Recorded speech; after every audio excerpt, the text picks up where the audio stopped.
Welcome to Juicebox Sports. I'm your host, Mario, and today we have huge news. It is almost that time of year, although the CBA is not yet concluded. We will have college baseball though, and the University of Houston is coming strong. Houston baseball's Ryan Hernandez has been named Perfect Game Preseason All-American Conference at the designated DH spot. Hotline recognition for the Cougars entering the 2022 season. Hernandez touted as a potential Player of the Year candidate by the publication. He led Houston in 52 hits, 16 multi-hit games, 37 RBIs, and 11 home runs a season ago. The Boston native batted .287, including .310 with runners aboard. Meanwhile, right-handed pitchers Jacob Dees and Derek Sherry were recognized as 2022's number 13 and number 14 overall prospects. In the American, Dees fanned 52 batters in 66 innings a season ago, tossing 5+ frames in 6 of his 7 starts. Sherry posted a .285 ERA alongside 5 saves, holding opponents at a .217 average with runners aboard. The Cougars had one of the highest draft picks in the conference as a left-hander Robert Gazer went in the second round.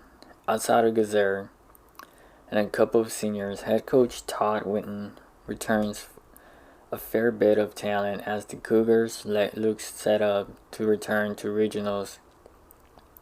In Winton's 12th year at the helm, Jacob Dees will return to the rotation following a 4.46 ERA last season and a big fastball flirting with triple digits. While closer Derek Sherry is one of the toughest at-bats in the conference, as he will see many innings. Transfer Logan Clayton has the chops to start right away, while fellow transfer Zach Arnold should make an immediate impact offensively. Senior Ryan Hernandez is back as one of the most accomplished Cougars in recent memory. The veteran returnees plus impact transfers make Houston an intriguing club and one that should be near the top of the American. ESPN released its top 100 Major League Baseball players of all time, which grew some controversy. This was mainly in part of Derek Jeter being ranked ahead of Albert Pujols, and other names being left off for players of the 19th century. Of the players listed, 7 of them played for the Houston Astros at some point in their careers. On the list, only one of the former Astros had their number retired by the franchise, while all others weren't with the team long or were there long enough to be in the team's Hall of Fame. Number 17. Roger Clemens, a Houston native and member of the Houston Astros Hall of Fame, came out of retirement in 2004 to play for his hometown club. The Astros went to the postseason twice with that right-hander, as he anchored a rotation of 41-year-old in 2004. That season, Clemens won his 7th Cy Young and started the All-Star game at Enron Field for the National League. In 3 seasons, the right-hander was a 2-time All-Star with 2 top 3 finishes in the Cy Young voting. Number 24. Randy Johnson's touchdown in Houston was a big on. The towering left-hander was a deadline acquisition in 1998. In pursuit for a postseason push, the Astros inevitably fell short of the World Series that season. but they didn't lose much in the trade. Freddie Garcia, Carlos Guillen, John Halama amounted to 5 All-Star appearances together, but they weren't. Johnson. Joe Morgan, another member of the Astros Hall of Fame. Morgan played most of his career in Houston. That's been 10 years, despite wearing a Cincy Reds hat into the Hall of Fame. Morgan still ranked as one of the best baseball players in Houston history. His best years came with the Reds. While the Astros don't have his number hanging above the scoreboard at Minute Maid Park, Morgan was a 2-time All-Star for the Astros before he was dealt with Ed Ambassador, Jack Billingham, Cesar Geronimo, and Dennis Menke to the Reds for a Tommy Helms, Lee May, and Jimmy Stewart. This was not the best trade in franchise history, to say the least. Nolan Ryan entered the Hall of Fame of a Texas Rangers, but he will be remembered for his time in Southeast Texas too. The right-hander has his number retired by the franchise while also being in its Hall of Fame. The Ryan family was a part of the Astros front office until only a few years ago. His 27 career holds record that will never be broken, while his mark on Houston franchise runs deeper than just numbers in the record book. Eddie Matthews might not be well known to the common fan, and I don't blame you for not remembering his time with the Astros. The 12-time All-Star made a stop for coffee in Houston in 1967 before being traded to Detroit that same season. The Hall of Famer was on the back end of his career and was dealt away for players to be named later. Very recently, Justin Verlander is the active player on the list with Astros ties. The right-handed was a waiver acquisition late into the 2017 season, and the rest was history. The future Hall of Famer is back on a 1-year deal for 2022 while having a player option for 2023.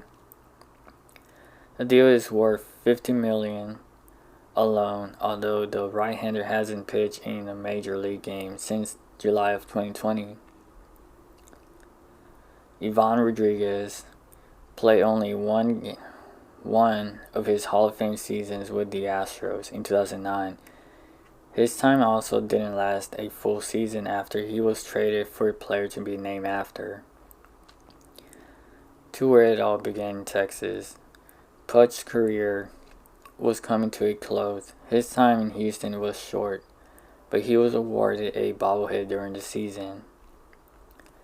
2 New York Yankees, Yogi Berra and Reggie Jackson, also made the list. Neither played for the Astros, but both worked for the franchise, Berra being a coach and Jackson working alongside of owner Jim Crane.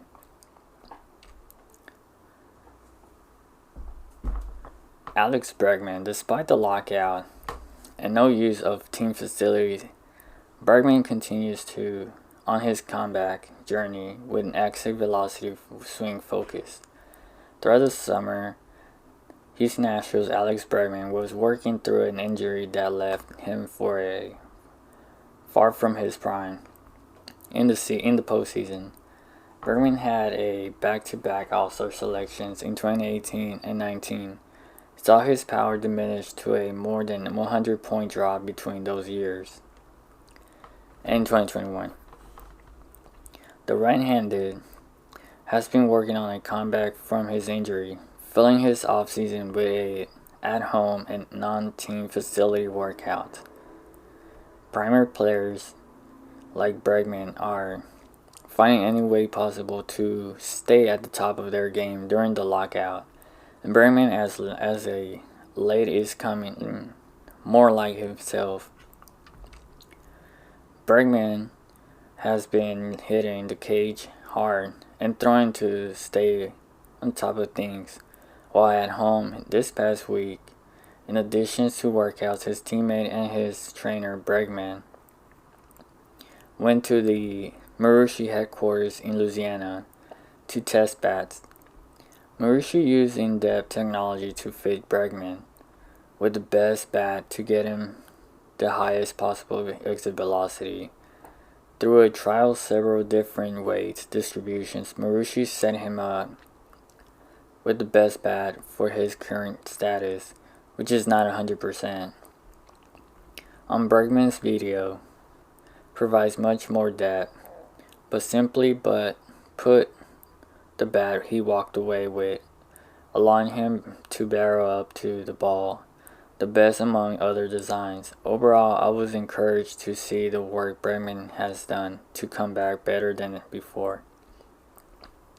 His work ethics is second to none, and the few solid swings we could watch during his trial remind me of an all-star version of Bregman, swinging with confidence and strength and explosion from his lower third.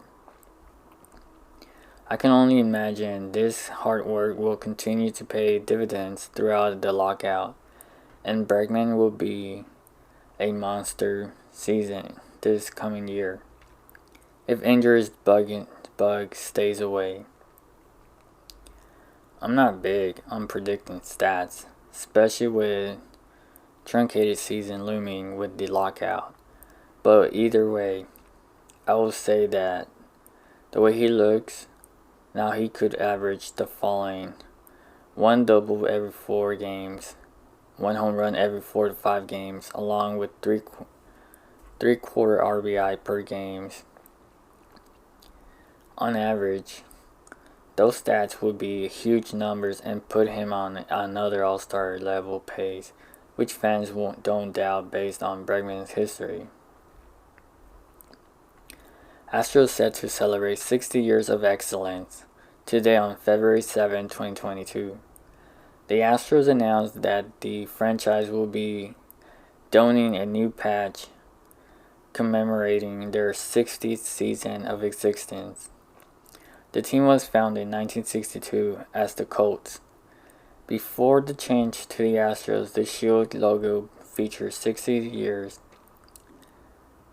with the state of Texas inside the zero. The bottom left side of the logo features the Colt 45 logo with the year 1962, and on the right side of the patch is current Woodmark logo with the year 2022 next to it. First of all, I really like this logo. It does a nice job of incorporating the history of the team. And the first Major League Baseball team in Texas, generations of fans have enjoyed watching the team play in the Dome and now at the Juice Box. Fans have been throughout it all with the franchise, the highs and the lows. One thing that fans has remained the same throughout the years is the loyalty of the fans, except for the early 2010s. The players may have changed throughout the years, but the fans have remained steadfast throughout it all. Now, talking about football, a star of Green Bay defense this season inside the linebacker, Devondre Campbell, was deserved named a first-team All-Pro. Coming out of the streets, it's hard to believe he signed a 1-year, $2 million deal with the Packers in June after remaining unsigned throughout free agency. Needless to say, Campbell won't be waiting as long this offseason, and he is set to make a lot more money. With a salary cap mess this offseason, can the Packers afford to re-sign Campbell? How much would it cost for the Packers to re-sign Devondre? Juicebox Sports projects that Campbell's new deal will be worth an average of $6.2 million per year. Their estimation for this contract is 3 years worth of $18 million. That's surprising low, as it made Campbell just the 17th highest paid inside linebacker in the league, a year after being named first team All-Pro. The Indy Colts' Darius Leonard makes an average of $19 million per year. Seattle's Bobby Wagner makes an average of $18 million per year. Working against Campbell, it is that he only put together an All-Star Pro season once.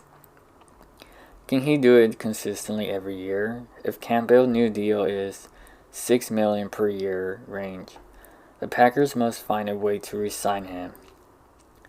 They will need to create cap space before the start of the new league year, but they need to do that anyways.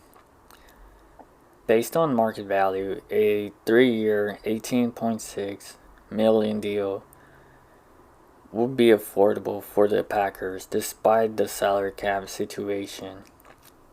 And for a player who means so much to its defense, it will be an easy decision. The Packers have some big decisions ahead of the season, but if there is a possible way they can re-sign Campbell, they should do everything they can do to bring him back.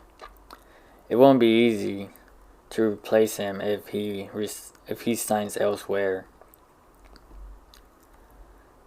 Just 1 week out of the Super Bowl, this year's game boosted 6 rookie selections amongst a long list of veteran stars, including Jonathan Taylor, Justin Herbert, Tyreek Hill, Mark Andrews, and Dalvin Cook. The AFC-NFC teams were made of 44 superstar players who earned their most votes in the league. Fan voting accounted for 1/3 of the Pro Bowl consideration, while coaches and players represented the rest. The Las Vegas Raiders defensive end Max Crosby was named the defensive MVP after registering 2 sacks, 5 tackles, and defending 3 passes, while the offensive MVP title went to Los Angeles Chargers Herbert, who went 7 for 11 for 98 yards and 2 touchdowns. Once upon a time, the commissioner huffed and puffed about the lack of quality of the Pro Bowl. He threatened to blow the whole All-Star house down if the game didn't improve. He have addressed it before, 6 years ago, if no longer. It continues to be a simple proposition. The game stinks, but people watch it, and it makes a shitload of money. As long as it makes money for people keep watching, it will continue.